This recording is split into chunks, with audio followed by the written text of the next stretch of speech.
안녕하십니까. 민법 강의하는 이승현입니다. 오늘은 판례 특강을 할 텐데요. 우리 수험생들이 판례 특강을 들어야 되는 이유를 먼저 말씀을 드리겠습니다.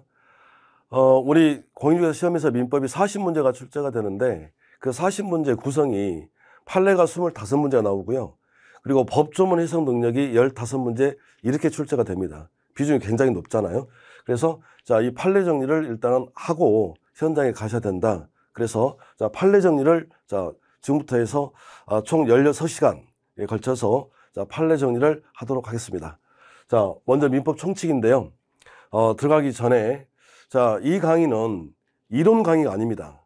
기본적 기초 강의 그런 강의 아니기 때문에 판례 공부는 어떻게 하시면 되는 거냐면 어쨌든 판례는 결론만 시험에 납니다. 그래서 머릿속에 땅땅땅땅 이 연습을 해 주셔야 돼요. 땅땅땅땅 이렇게. 그러니까 키워드가 딱 보이면 이 말이 보이면 끝으로 가서 땅땅땅 이 연습으로 머릿속에 그렇게 기억을 하시면 되겠고, 지금 판례집에 최신 판례가 지금 수록돼 있으니 그거 꼭 시험에 나올 부분들은 자세하게 설명을 곁들여서 하도록 하겠습니다.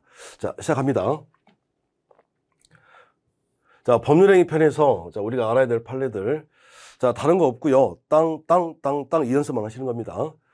농지법상 농지취득 자격 증명은 농지취득의 원인이 되는 법률행위 효력 발생 요건이 아니다 이랬는데, 현장 가셔서 이 말 효력 발생 요건 이 말이 보이잖아요. 그래서 효력이라는 말이 보이면 취득으로만 딱 바꿔주면 됩니다. 취득? 그러니까 다른 생각 하지 말고 취득할 수 있느냐 없느냐 이 공부하시는 거예요. 그러니까 예를 들어서 정지조건부 법률행위에서 효력 발생 요건은 뭐겠어요? 정지조건부 법률행위라면 효력, 취득을 하면 조건 성취, 기한부라면 기한 도래 이렇게 나오는 겁니다. 만약에 대리행위를 했대. 그러면 대리권이 있어야 취득할 거 아니에요? 그걸 우리가 효력, 취득 이렇게 바꿔주시면 된다. 그러면 농지취득 자격 증명은 그랬는데, 농지는 누가 취득할 수 있나요? 농업인하고 농업법인이 취득할 수 있습니다. 그러면 농지취득 자격 증명은 이 말이잖아요. 증명은 이건 서류입니다. 서류. 그래서 등기소에 가지고 갈 서류를 말하는 거지 취득 요건은 아니다. 이렇게 하시면 되겠네요.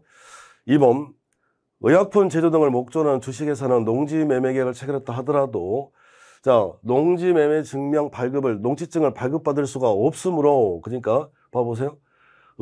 의약품 제조를 목적으로 하는 주식회사라고 그랬으니까 농업법인이 아닌 거죠. 그러니까 농지증이 나올 수가 없는 거지. 그러면 농지를 취득할 수 없는 거예요, 이 회사는. 그래서 그러면 처음부터 취득할 수 없다고 그랬으니까 그걸 원시업 불능이 되는 거고, 그러면 원시업 불능은 무효가 아닙니까? 이렇게 기억을 하시면 되겠습니다. 두 번째.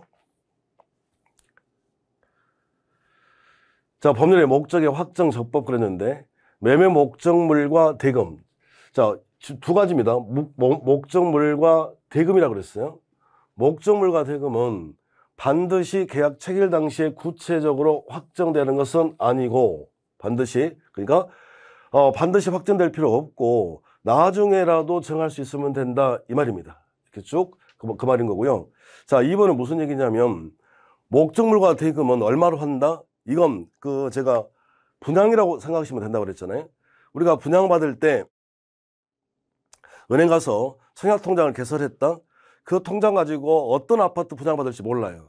지금은 알 수 없어. 근데 나중에 기간 채우고 돈을 채웠다. 그러면 나중에 구체적으로 확정할 수 있는 방법과 기준이 정해졌다면 된다 이 말인데요. 그러니까 당시에 반드시 확정될 필요는 없다. 그러네. 2번, 매매계약은 매도인이 재산권을 이전하는 것과 매수인이 대금을 지급하는 것에 관해 쌍방 당사자가 합의함으로 성립하므로 쭉 가가지고 적어도 매매계약의 당사자입니다. 당사자. 그러니까 목적물과 대금은 계약할 때 정해질 필요가 없다. 사후라도 정할 수만 있으면 된다. 그러나 당사자는 그렇지 않습니다. 당사자는 행위를 할 때 누군지 뭐 돼 있어야 돼? 특정이 되어야 그게 성립이 되겠죠. 그러면 포인트는 시험 문제를 풀 때 목적물과 대금은 나중에 정할 수 있으면 된다. 그러나 당사자는 정해져 있어야 됩니다. 특정돼 있어야 된다. 이렇게 하시면 되고요.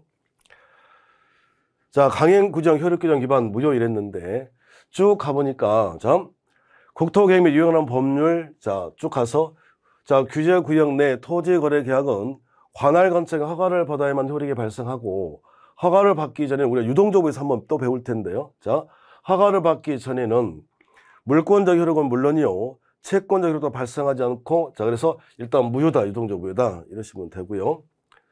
그리고 2번, 자, 여기는 쭉 봐보니까 공익법인 있는 게 좋을 거 아닙니까? 그래서 자, 공익법의 주무관청의 허가 없이는, 자, 다른 게 아니라 기본재산입니다. 기본재산, 일반 재산이 아니라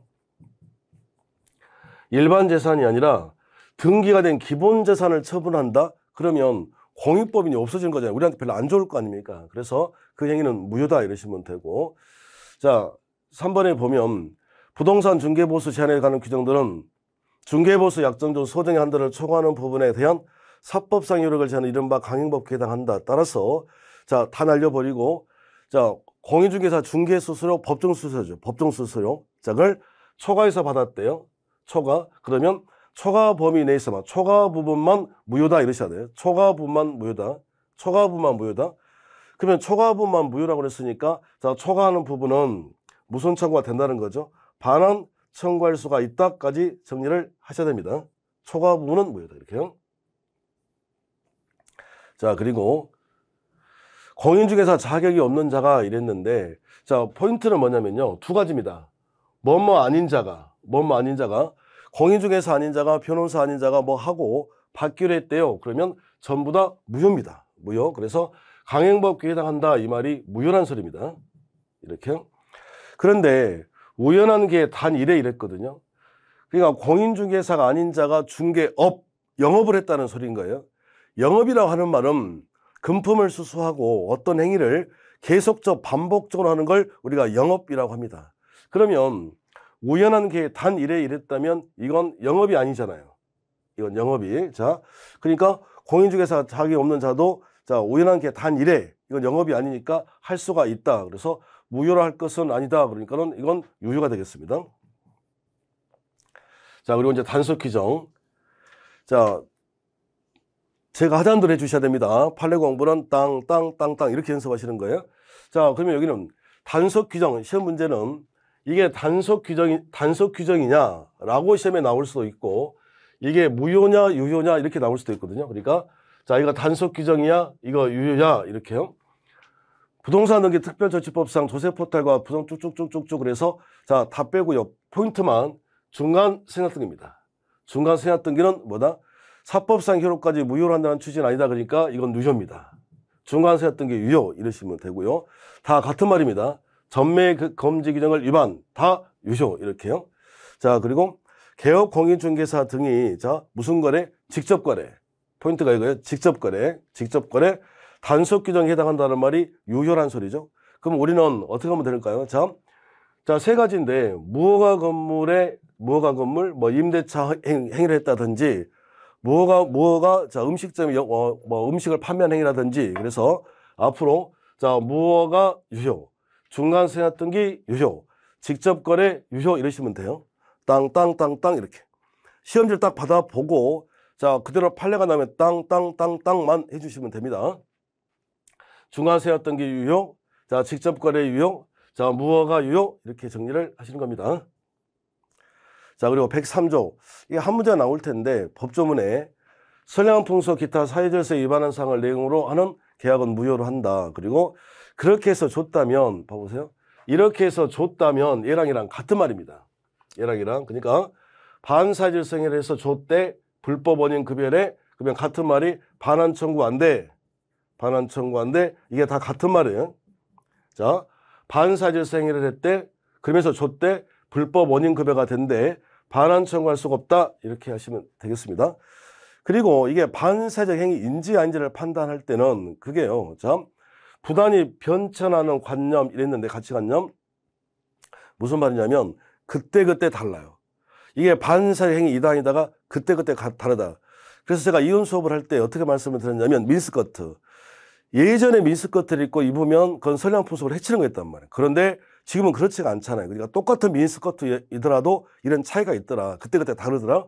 그걸 우리가 부단히 변천한 가치관념을 반영하는 내용이다. 이렇게 하는 거고.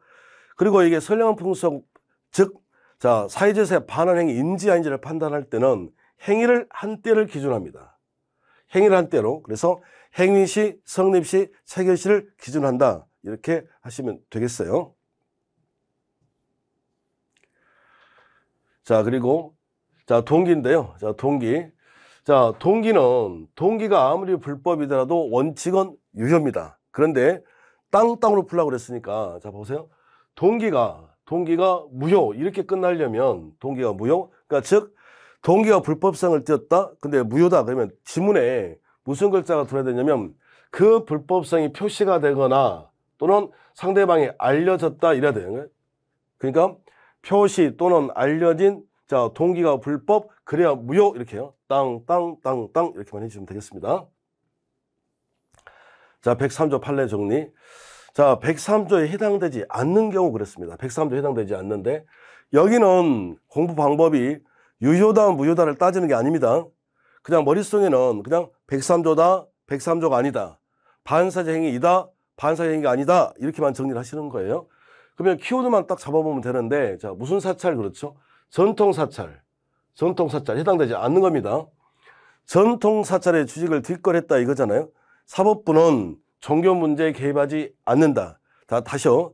지금은 자선 설명 필요 없고 그럼 어떻게 풀면 돼요? 전통사찰 아니야 이렇게요. 이 판례가 나오려면 전통사찰이라는 단어는 들어와야 되는 거예요. 그러니까 다른 생각하지 말고 전통사찰 아니야. 그리고 자, 부정행위 아니야. 그러니까 남편이 아내가 바람을 폈어요. 가정이 깨지는 거지 사회질서 문제 아니잖아요. 자, 그래서 자, 전통사찰 아니야, 부정행위 아니야. 뭐 아니야? 103조 아니야. 이렇게요. 자, 그리고 디귿번 판례는 해외 파견된 근로자가 귀국일로부터 자, 일정 기간 소속 회사에서 근무하였다는 사기나 약정 103조 아닙니다. 그런데 평생 동안 현저히 심하게 평생 동안이라는 말이 보이면 103조이겠죠. 그래서 일정 기간 아니야 이렇게 하시는 거고. 자, 지상권인데요. 지상권. 자, 지상권 용익물권 세 가지 중에서 지역권만 이거 안 됩니다. 분리. 자, 전세권만 안 됩니다. 안 된다. 자, 그런데 지상권은 분리가 되거든요. 그리고 또 한 가지 내가 지상권을 가지고 있고 자, 건물만 판다고 반대로 건물은 가지고 있고 지상권만 판다고 해서 사회질서 안 깨집니다. 그리고 자, 강제집행을 면할 목적 이게 자주 나오는데요. 강제집행이라는 말이 이게 경매거든요. 경매. 그러면 경매를 당하지 않으려고 거기다가 허위의 근저당을 설정하거나 혹은 매매를 했다 이거예요. 자, 누구나 다 경매 당하기 싫을 거 아닙니까? 그래서 이런다고 그래서 이거 103조 아니다. 그리고 자, 비자금 이게 작년에 나왔죠. 비자금. 그러니까 전두환 노태우씨 판례인데 이러면 안 되잖아요. 사실은 대통령 이러면 안 되는 건데 그런데 이거 추징하기 위해서 반사행위로 안 했다 이거예요. 자, 그러니까 비자금 아니야. 그리고 이게 103조인지 아닌지는 계약 체결 당시를 기준으로 하는 거지 후 사정은 고려치 않는다 그랬습니다. 후 사정 고려치 않는다. 그리고 자, 양도소득세, 뭐 공과금, 세금 내고 싶어요? 안 내고 싶어요? 안 내고 싶어요. 그러니까 뭐 양도세, 공과금 이런 말이 보였다 그러면 103조 아닙니다. 자, 인수 볼까요? 자, 전통사찰 아니야, 부정행위 아니야, 일정기간 아니야, 지상권 아니야, 강제집행 아니야, 후 사정 고려치 않아, 후 아니야, 세금 아니야. 이렇게 하시면 되겠습니다. 자, 그리고 읽어보면 103조처럼 보인다니까요. 또 세금이죠. 공과금 아니야. 그럼 무슨 사건? 민사사건. 그러니까 형사사건이냐 민사사건, 민사나 형사냐만 딱 구분하시면 돼요. 변호사들은 자, 민사사건 같은 경우는 자기가 승소할 가능성이 보이면 무조건 그 성공보수, 성공 사례금을 요구하거든요. 지금도 받고 있습니다, 사실은. 그러니까 이거 아니고. 그런데 만약에 형사사건 이러면 이게 달라진 거죠. 감옥 가야 될 사람을 정관을 써서 안 갔다? 이면 사회질서 깨진다고 부르는 거예요. 그래서 자, 민사사건 아니야. 그리고 투기 아니야. 투기. 자, 투기와 투자는 별 차이가 없거든요, 사실. 그러니까 자, 뒤를 읽을 필요 없이 딱 투기가 보이면 왠지 꼭 103조일 것 같은데 아닙니다. 투기 아니야. 다시 무허가 아니야. 무허가라는 말. 그러니까 무허가 건물의 임대행위, 무허가 음식점의 음식의 판매행위 전부 다 아니야. 그리고 강박 아니야. 취소입니다. 강박 취소. 그러면 다시 한번 정리를 해볼까요? 자, 아닌 것들만. 자, 아니야. 자, 보실까요? 103조 아니야. 자, 시작. 전통사찰 아니야. 부정행위 아니야. 일정기간 아니야. 지상권 아니야. 자, 강제집행 아니야. 비자금 아니야. 후 아니야. 세금 아니야. 공과금 아니야. 무슨 사건? 민사사건 아니야. 투기 아니야. 무허가 아니야. 강박 아니야. 취소입니다. 무효가 아니라. 그런데 말이죠. 이제는 103조에 해당하는 경우입니다. 이제 103조에 해당되는 경우. 자, 보면은 하면 안 될 것처럼 보이는 것들만 딱 나와 있습니다. 그래서 자, 공무원 직무에 관한 청탁을 하고 그에 대한 보호수 지급 약정 그랬는데, 자, 포인트는 이게 지금 공무원이 뇌물을 받았다 이 소리거든요. 자, 그래서 공무원이 뇌물을 받으면 된다 안 된다? 안 된다 이 소리입니다. 안 된다. 자, 그리고 자, 허위 진술 그렇습니다. 허위 진술. 수사기관에서 허위 진술을 해주는 대가로 작성된 각서의 효력, 그러니까 수사기관에 가서 허위 진술하면 안 되잖아요. 그래서 자, 허위 진술 103조, 공무원 103조, 허위 진술 103조 이랬고요. 빨리빨리 문제를 푸는 방법은 보험금을 편취할 목적, 보험금 부정취득 다 103조입니다. 이렇게요. 자, 그리고 뭐뭐 아닌 자, 공인중개사 아닌 자, 변호사 아닌 자 다 103조 이렇게 바꿔 판사이자 행위다. 변호사 아닌 자, 그리고 현저히 심하게 이런 말들이 보이면 다 103조 이러시면 되고. 자, 적극이 포인트입니다. 적극이라는 말이 보이면 103조, 공무원 103조, 허위진술 103조, 보험금 103조, 뭐뭐 아닌 자 103조 이렇게요. 현저히 심하게 103조. 자, 적극이라는 말이 보이면 103조 이렇습니다. 자, 그리고 자, 아까 좀 전에 민사사건은 아니라 그랬잖아요. 자, 그래서 근데 형사사건은 103조, 첫 보이면 103조 이러시면 돼요. 첫 보이면, 첫 개혁 보이면 103조. 그리고 절대 이혼하지 않는다. 뭐 이런 말들. 자, 들어보면 좀 심한데 다 103조입니다. 이런 것들. 그리고 포인트가 자, 과도한 이랬거든요. 과도한 위약벌 약정 이런 것들. 그리고 자, 증언이란 말이 보이면 증언. 자, 증언의 대가로 뭘 받기로 했는데 통상적으로 용인될 수 있는 수준을 자, 넘어섰대요. 증언 초과. 자, 증언 초과 무효 이렇습니다. 증언 초과 무효. 자, 여기만 살짝 보시면요. 자, 현장 가셔서 자, 첩계약이 딱 나오면 첩계약 보는 순간에 일단 무효라고 그려야 돼요. 이렇게. 그러니까 첩계약은 무효래. 그러니까 자, 만약에 시험지에 첩계약을 단절하면서 뭘 증여하기로 했대, 다 무효입니다. 103조 무효. 그런데 첩계약이 나왔는데 이게 유효가 되는 경우가 있어요. 자, 언제 유효가 되냐 그랬더니 첩계약을 단절하면서 자, 생활비랄지 혹은 양육비랄지 혹은 교육비랄지 자, 이런 것들을 주기로 했대요. 이건 유효입니다. 그러니까 현장 가셔서는 여기 103조 문제가 아니라 조건과 기한 거기서 물어볼 수 있으니까 아무튼 첩계약이 떴대 그러면 무효라고 하시고요. 자, 첩계약이 떴는데 유효로 끝났다. 여기가 그러면 가운데 생활비, 양육비, 교육비 이 말이 들어야 됩니다. 자, 그리고 자, 증언인데요. 자, 시험 문제를 풀 때 자, 증언이 떴다. 증언. 그러면 이건 나눠봐야 되는데요. 이게 자, 사회상규내입니다. 사회상규내. 그러니까 증언의 대가로 뭘 받기로 했는데 사회상규내에서 받기로 했대요. 그러니까 일당, 교통비, 숙박비 이거 받기로 한 거예요. 자, 그 정도는 받을 수 있습니다. 이건 유효고요. 그런데 사회상규를 벗어났대요. 자, 이렇게 되면 이게 무효입니다.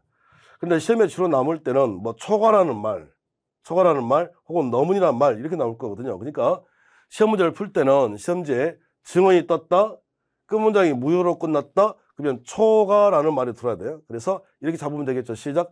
증언, 초과, 무효 이렇습니다. 증언, 초과, 무효 이렇게 생각하지 말고요. 첩계약이 떴다. 일단 끝 문장은 무효입니다. 근데 첩계약이 떴는데 유효로 끝났다. 가운데 무슨 글자가 들어야 돼요? 생활비, 양육비, 교육비.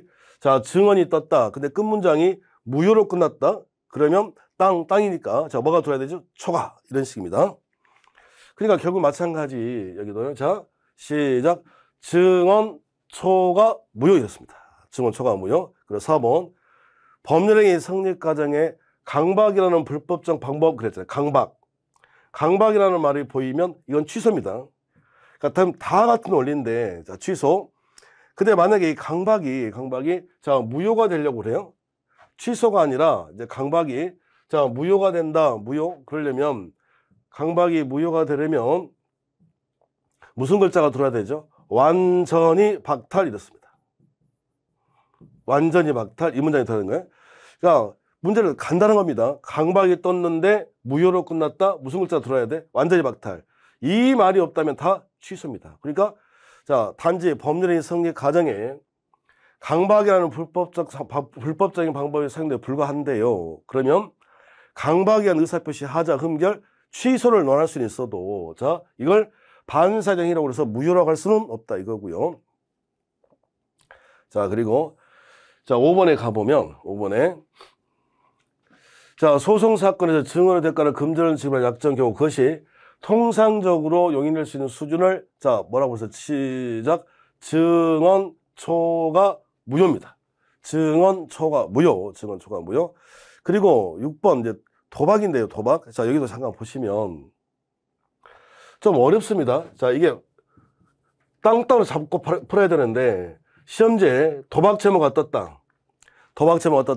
그러면 생각 그만하시고 이건 사행성 행위잖아요. 그러니까 도박죄가 뜨는 순간에 무효다 이래야 돼요. 도박 제목가 뜨는 순간에 무효다 사행성 행위. 그런데 이게 유효가 되는 경우가 있어요. 언제 그래요? 그랬더니 부동산 처분의 대리권 수용. 이 말 대리권 수용. 여기는 유효가 되시는 거예요. 자, 다시요. 자, 도박 채무가 떴다. 자, 끝 문장은 뭐예요? 무효입니다. 도박 채무가 떴다. 끝 문장은 무효입니다. 근데 도박 채무가 뭐가 되는 경우도 있어? 유효가 되는 경우가 있어요. 그러니까 시험 문제를 풀 때 도박 채무가 떴다. 유효로 끝났다. 그럼 뭐예요? 부동산 처분의 대리권 수여 2분. 이 말이 있다면 유효로 이렇게 끝나시면 됩니다. 이렇게요. 자, 6번. 도박 채무를 변제하기 위해 채무자로부터 부동산의 처분을 위임받은 채권자가 그 부동산을 제3자에게 매도한 경우에 도박 채무 부담 행위와 그 변제 약정 및 변제 약정의 이행 행위 이건 무효이나 봐보세요. 도박 채무 무효입니다. 무효이나 땅. 그런데 부동산 처분에 대한 대리권 여기요. 부동산 처분에 대한 대리권 수요 이게 나왔잖아요. 자, 뭐로 한다? 유효. 이렇게 정리를 하시면 되겠습니다. 그래서 부동산 처분에 관한 대리권 수여한 부분은 유효라고 그랬으니까 부동산 처분의 대리권 수여받아서 매매 행위를 했다면 제3자는 소유권을 취득할 수 있다. 이렇게 됐네요. 103조에 위반된 법률행위 기하여 무효임에도 불구하고 이미 이행한 경우에는 자, 포인트가 뭐냐면 자, 채권적이건 자, 여기 자, 소유권에 기한 그랬으니까 물권적이건 자, 이렇게요. 소유권 봐보세요. 자, 채권적이건 자, 물권적이건 되돌려 탈락할 수 있다 없다? 없답니다. 반환 청구. 이렇게. 자, 따라서 급여한 물건의 소유권은 급여를 받은 상대방이 귀속된다. 이래서 자, 반사적 행위는 별표 3개입니다. 반사적 행위는 불법 원인 급여가 적용된다는 말의 뜻이 반사적 행위야 불법 원인 급여 반환 청구 안 된다. 이렇게 하시면 되겠습니다. 자, 그리고 자, 8번. 자, 이것도 전부 다 이것도 할 게 아니라 자, 봐보세요. 불법 원인 급여란 말이 뜻이 불법을 저지르면서 준 자야. 불법을 저지르면서 준 자는 되돌려 받을 수가 없다 그 뜻입니다. 불법을 저지른 자만. 그러니까 지문은 둘 중에 하나일 텐데 불공정한 법률행위도 크게 보면 103조 아닙니까? 그러면 불공정을 했대요. 그러면 피해자가 있고 폭리자가 있을 텐데 불법은 누가 저질렀어요? 불법을 저지른 사람은. 불법은 자, 폭리자가 불법을 저지른 거 아닙니까? 그러니까 불법 원인 급여 반환 청구 안 돼. 무조건이 아니라 불법을 저지른 자만. 그래서 자, 그러면 거기도 불법은 폭리자가 불법을 저지른 거지 피해자가 불법을 저지른 건 아니잖아요. 그래서 폭리자는 반환 청구할 수 없고 피해자는 반환 청구할 수 있다가 되는 거고요. 자, 8번도 마찬가지. 자, 현저히 고율의 이자 약정에서 그러면 불법 사채란 소리인데 불법 사채. 그러면 봐봅시다. 자, 불법 사채니까 돈을 빌려준 사람을 대주라 하고요. 빌려간 사람을 차주라고 이렇게 합니다. 우리가 봐보세요. 임대인, 임차인 이거 아닙니까? 빌차? 이게 한자 빌차거든요. 그럼 불법 사채라면 불법은 돈 빌려준 사람? 대주가 불법을 저지른 거지 사주가 불법을 저지른 건 아니잖아요. 이렇게. 자, 그래서 사주는 불법이 없으니까, 자, 사주는 법정 이자를 초과한 부분을 반환을 청구할 수 있다. 이게 판례거든요. 현장 가서 어떻게 풀어야 되냐면, 제가 이걸 다 이해하려고 하지 마시고요. 땅 이렇게 풀라고 그랬잖아요. 자, 여러분들, 지하 주차장에 가보면 차가 있을 거고요. 그 차들, 차 주인 있어 없어요? 있죠. 그러니까 먼저가 딱 보였어. 차주. 그러면 어떻게 풀어야 돼요? 차 주인 있는데? 이렇게. 차주 있다, 없다, 틀렸다. 이렇게 하고 보시면 됩니다. 차주 있다. 이렇게 푸시는 거예요. 자, 이중매매. 자, 이중매매는 이것도 시험에 나오죠. 원칙이 유효입니다. 원칙이 유효. 이중매매. 하고 싶어요. 너무너무 하고 싶어요. 자, 그래서, 자, 제2 매수인은 선의 악의를 불문하고, 좀 주의하셔야 되겠죠. 선악 불문하고 소유권을 취득할 수 있다. 원칙 유효라 그랬으니까. 그러니까 이중매매는 단순히 제2 매수인이 알았다만 가지고는 무효가 되지 아니하고 적극 가담이 나와야 되는 거 아닙니까? 그러면 이제 제1 매수는 어떻게 할 거야? 이제는 등기가 제2 매수에 넘어갔다면 이행 불응이 됐죠? 자, 그래서 자, 해제할 수 있다. 해제가 가능하다. 즉시 해제하고, 그러면 이제 불능해제 아닙니까? 불능해제. 그래서 무슨 배상? 손해배상. 그러면 우리 계약법에서 내용인데, 자, 불능을 이유로 해제할 때는 쓰리고 그랬습니다. 쓰리고. 자, 물어볼 필요 없고, 자, 이행기 도래하지 않아도 되고, 자, 내 거 줄 필요 없고, 잔금, 드세금 줄 필요 없고, 이런 내용이 되겠죠. 그런데 이제 이중매매가 무효가 되는 경우가 있어요. 무효가 되는 경우. 자, 이중매매를 사회질서에 반하는 법률행위로서 무효라고 하기 위해서는 양수인의 이중양도 사실을 알았다만 가지고는 부족하고, 자, 양도인의 배임이 무슨 가담? 적극이란 말이 들어야 됩니다. 적극. 이게 필요돼요. 그러니까 뒷단어가 필요한 게 아니라 앞단어. 적극, 요청, 요청 이런 것들. 적극, 개입 이런 말들. 적극 이렇게. 그래서 적극이란 말이 보이면 그렇게 하면 무효가 됩니다. 그리고 2번. 이때 무효는 절대적 무효라고 그랬잖아요. 그러니까 절대적을 한 글자로 바꾸고 다른 글자로 바꾸고 절대적이란 말은 다죠, 다. 무효는 뭐예요? 취득 못해요. 다 취득 못해요. 자, 그래서 자, 다 취득 못하는 걸 우리가 절대적 무효라고 합니다. 그러면 제2 매수로부터 취득한 제3자는 선이라 하더라도 권리를 취득할 수 있다, 없다 이렇게 되어 있습니다. 여기 보세요. 이중매매에서 사례 문제가 나오면, 자, 이중매매니까 봐보세요. 갑과 을, 갑과 병이죠. 그럼 여기서 한 번 더 들어가려면 정이 들어야 되잖아. 정. 그러니까 딱 보니까 이중매매인데 갑을병으로 나왔다. 사례 문제가 정이 떴다. 그러면 걔는 취득할 수 없다로 끝나면 돼요. 정 없다 해보세요. 정 없다. 정 없다. 사례 문제 나왔을 때요. 3번. 무효행위 추인에 관한 규정이 적용될 수 없다. 이렇게 됐습니다. 그러니까 이게 지금 추인이 안 되는 것들 올해 나올 확률이 굉장히 높은데, 강행법 위반행위, 반사질성이, 불공정행위 이 세 가지는 이거 추인이 안 됩니다. 그러니까 적극 가담했다면 이제 반사행위가 되니까 추인이 될 수가 없겠죠, 이게. 자, 3번. 이중매매가 무효인 경우, 자, 주어가 누굽니까? 주어가 제1 매수인입니다. 이게 제1 매수인의 권리. 제1 매수인은 매도인을 뭐 하여? 대위하에서 말소를 요구할 수는 있어도, 자, 무슨 잡은 안 된다? 직접. 안 된다. 그리고, 자, 이중매매 무효가 되더라도, 자, 채권자 취소권 행사할 수는 없다. 이랬습니다. 채권자 취소권 행사할 수 없다. 2번 나오는데요. 통정허위 표시는 채권자 취소권이 됩니다. 통정허위 표시는 채권자 취소권이 되는데, 이중매매는 안 된다. 그러니까 이 채권자가 돈을 빌려준 금전채권자여야 되는데 이 사람은 매매한 사람이잖아요. 그러니까 채권자 취소권 행사할 수가 없다가 되고, 그리고 제1 매수인은 얘가 적극 가담했다며요. 자, 그러니까 손해배상을 청구할 수 있다. 이러시면 되겠습니다.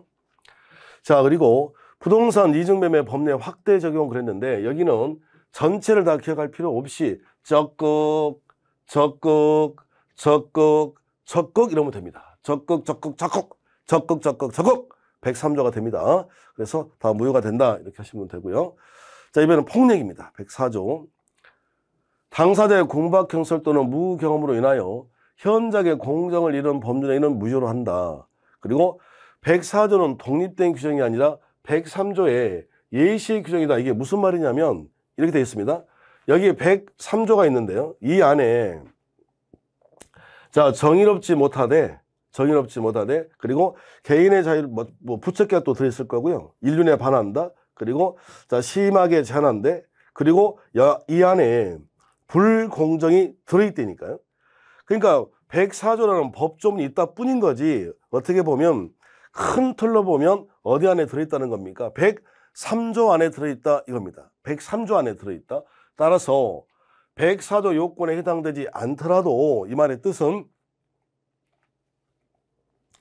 불공정한 법률행위가 성립이 되려면 폭리자가 사실을 알고 자 이용의사 악의가 필요한데요. 이용의사가 필요한데요. 이용의사가 없어요. 단순히 알았다는 거야. 그러면 불공정이 성립이 안 된다니까요.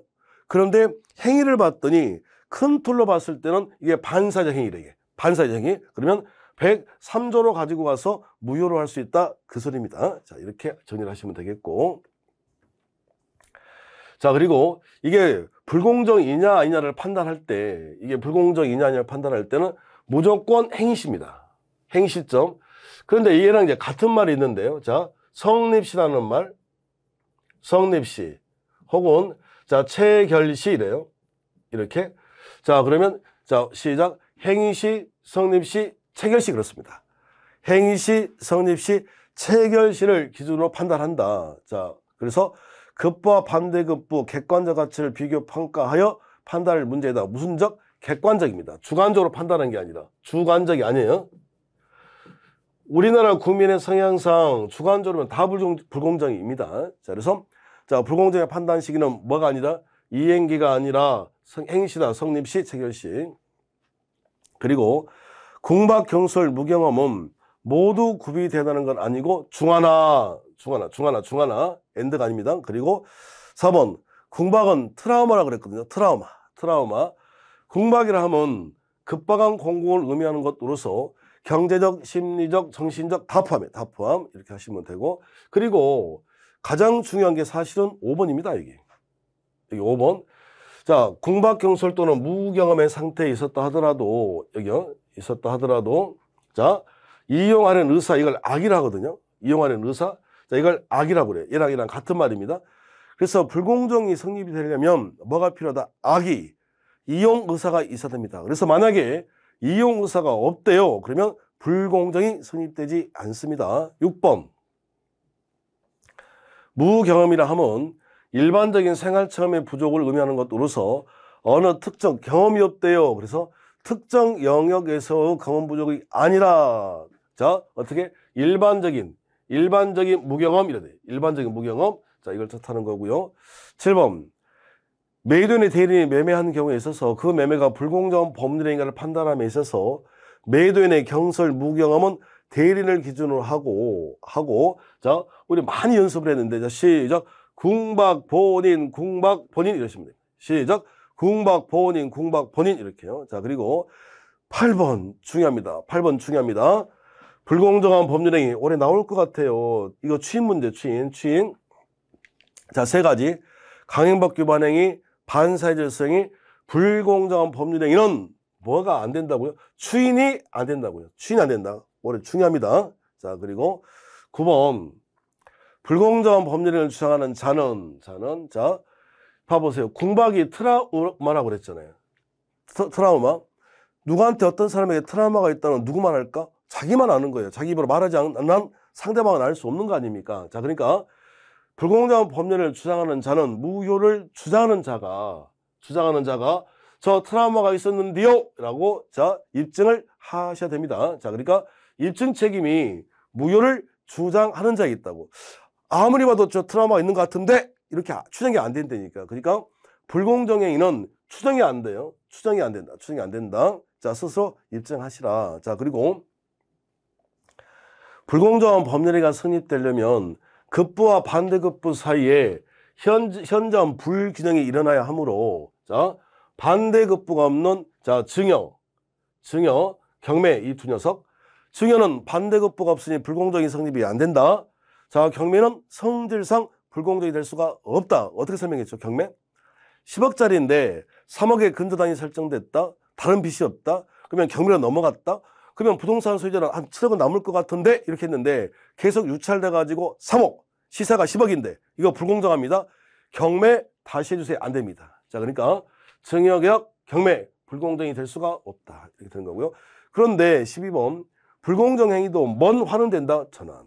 전환은 된다. 그러니까 추인은 안 되는데 먼 화는 되는 거예요. 전환은 되십니다. 추인은 불공정 상태로 인정하라는 거니까 안 되는 거고요. 전환이란 말은 골방에 들어가 가지고 10억짜리를 3억에 매매를 했다니까요. 근데 딱 나오자마자 멀쩡해진 거야. 그러니까 추가적으로 7억을 더 줬다고. 그럼 불공정이 안 되는 거잖아요. 그러니까 전환은 되는 거지. 자, 다시요. 추인은 안 되지만 뭔 화는 된다. 전환 이러시면 되고요. 그리고 부재소 합의가 포인트인데 부재소 합의 골방에 들어갑니다. 근데 나가면 소송할 것 같으니까 골방 안에서 트라우마 골방 안에서 나가더라도 소송을 제기할 수 없다. 소송을 제기할 수 없다는 합의해봤자 무효입니다.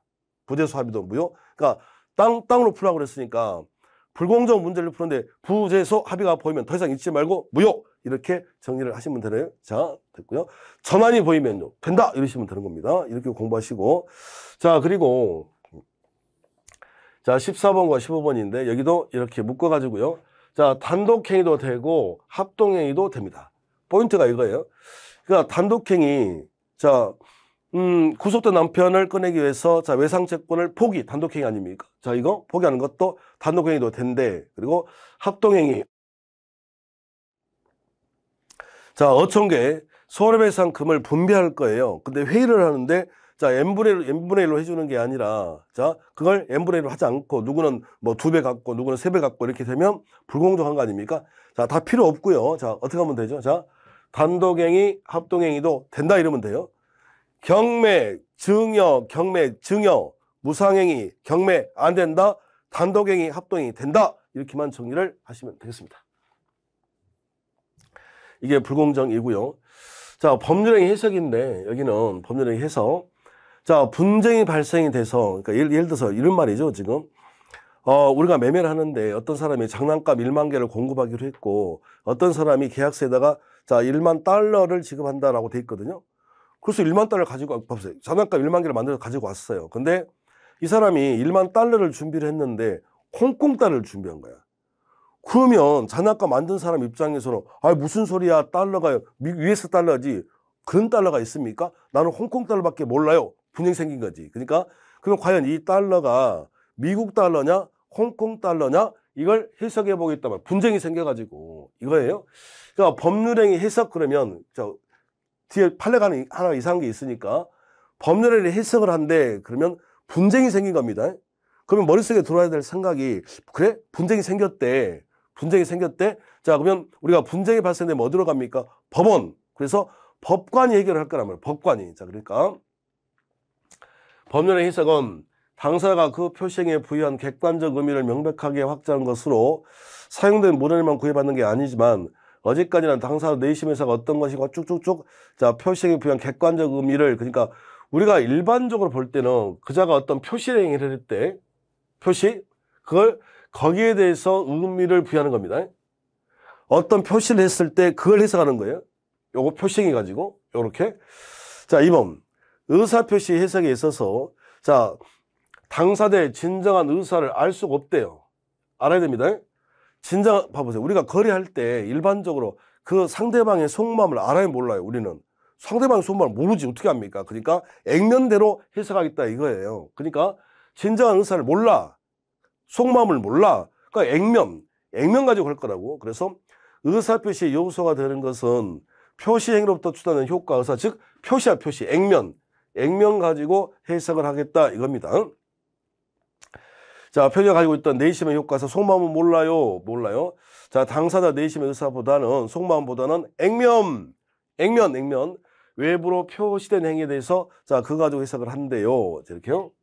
됐고요. 액면 가지고 해석을 하는 겁니다. 3번.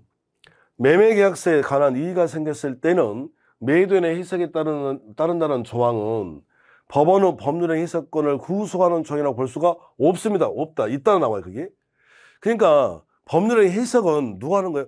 법관이 하는 거라고. 우리가 관여할 수가 없고. 그러니까 뭐 계약서에 어떤 말이 적혀 있다. 이게 무슨 말일 건지 판사님이 하겠다 이 소리예요. 그러니까 그걸 자 다시 읽어보면 매매계약서의 계약상에 대한 이의가 생겼을 때는 매도인의 해석에 따른다고 해봤자 그 이 문구가 법관이 판단함에 있어서 그 문구에 구속된다 안 된다 안 된다 그 말입니다.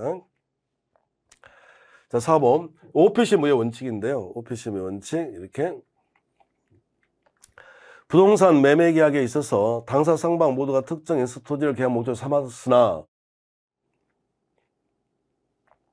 그 목적물에 그 목적물로 지번 등에 관하여 차악을 일으켜 이 문장 이게 오표시 무효 원칙입니다. 이게 오표시 무효 원칙. 오표시 무효의 원칙. 이걸 오표시 무효 원칙이라고 해요. 오표시 무효 원칙. 그러면 현장 가셔서 딱 이렇게 나오잖아요. 그러니까 상대방이 있는 범죄행위에서 분쟁이 생기면 액면 가지고 이 분쟁을 해결을 합니다. 그런데 상대방이 있는 법률행위이더라도 표시가 잘못됐다니까요. 오표시. 표시가 잘못됐다면 표시를 버려버리고 당사자 의사대로 계약을 성립을 시켜줄게 이렇게 하는 걸 오표시 무효 원칙이라고 그래요. 그러면 선생은 어떻게 됩니까? 여기서 지금 다 이걸 설명할 수는 없고 뭐가 오표시 무효 원칙인지 알아야 되는데 시험지에 이렇게 직접 오표시 무효 원칙이라고 나오지 아니하고 주지 아니하고 그 목적물에 지번에 관하여 착오를 일으켜 이 문장 지번에 관하여 착오를 일으켜 이렇게 되면 이게 오표시 무효 원칙이 되겠습니다. 그러면 틀림없이 X토지 Y토지 이렇게 줄 거란 말이에요. 혹은 A토지 B토지 A토지 B토지 이렇게 줄 거라고요. 이렇게 되면 그냥 앞에 거 동그라미 뒤에 거 X 이래버리면 됩니다. 문제 풀 때는. 그러니까 A토지에 대해서 삼았으나 Y토지로 있대 또 뭐 B토지로 있대 그러면 앞에 거 동그라미 뒤에 거 X 그러니까 앞에 걸로 성립 이런 데니까요. 앞에 걸로 성립 이런 끝나는 거예요.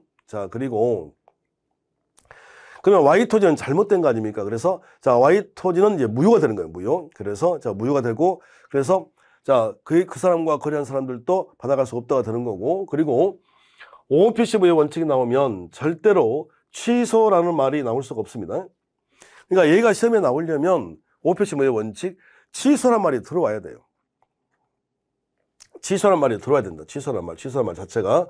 그래서 왜 안 되냐면 이게 오표시 무효 원칙은 봐보세요.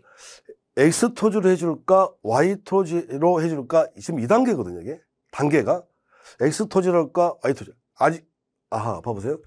우리 옛날에 그거 보면 봐봐요. 금도끼를 줄까 은도끼를 줄까 금도끼를 줄까 은도끼를 줄까 줬어 안 줬습니까? 아직 안 줬다고요. 그러니까 나중에 이걸로 해줄게 이런 말이 되는 거라고. 그러니까 아직은 성립이 안 됐기 때문에 나중에 이렇게 해준다는 소리예요. 그러니까 취소란 말 자체를 쓸 수가 없다 이렇게 하시면 되겠습니다.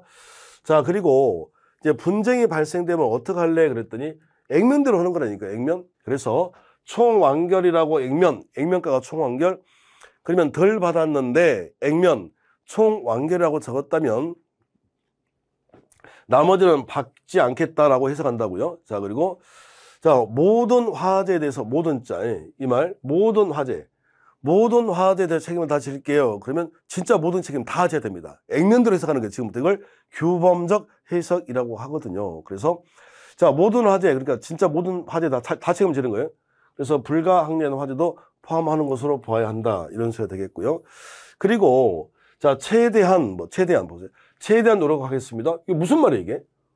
애매모호하잖아요 이게. 아무런 법적 효력이 없다는 거예요. 최대한 선취하겠대. 봐보세요. 그러니까 이런 말들이 나오게 되면 법적 효력이 있다 없다 없다로 끝나시면 되겠습니다. 이렇게 최대한 다시 규범적 해석 세 가지 판례 보실까요? 다시 액면 총완결 나머지 채무는 면제. 그리고 모든 화재에 대해서 그러면 진짜 모든 화재 책임을 다 지는 거 액면. 그리고 최대한 노력하겠습니다. 아무런 법적 효력이 없다 이러시면 되겠습니다.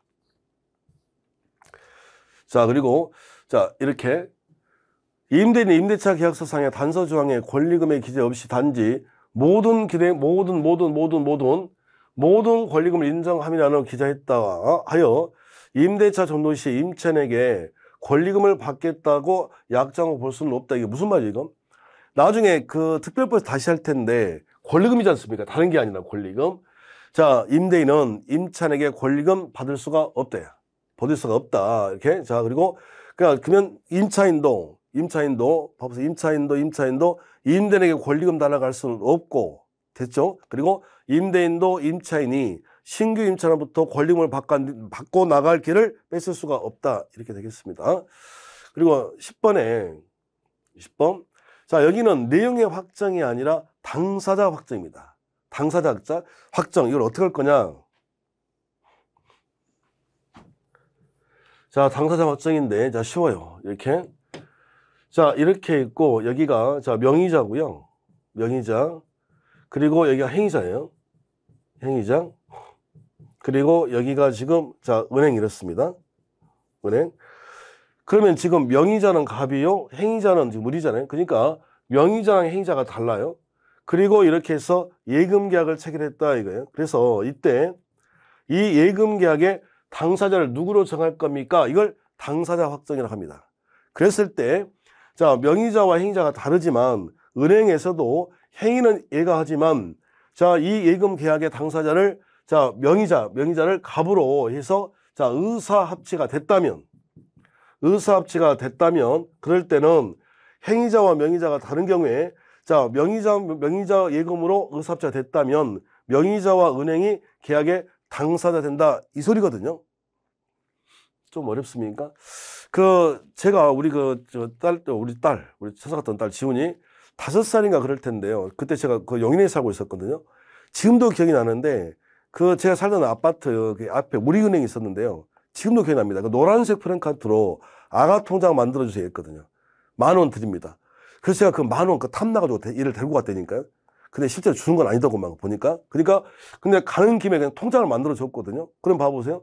명의는 우리 지훈이 명의로 했고 행위는 제가 했을 거 아닙니까? 아빠인 제가.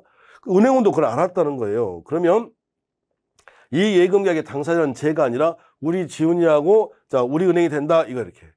그렇게 하기로, 자, 은행원도 의사합치. 그러니까 앞으로 당사자 어떻게 확정할 겁니까? 그럼 의사합치 시킨 자예요. 그런데 보니까 몇 가지만 딱 잡아내면 되는데, 이걸 전체 다 어떻게 기억을 합니까? 자, 그러니까 뭐한 사람이야?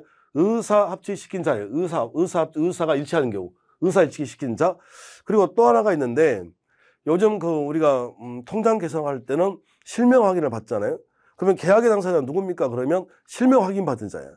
뭐라고요? 실명 확인 받은 자. 그러니까 의사일치 시킨 자 또는 실명 확인을 받은 자. 그러니까 전부 다 쭉 보면은, 자, 일치. 의사일치 시킨 자를 계약의 당사자로 한다. 이렇게요. 이렇게 하시면 되겠습니다.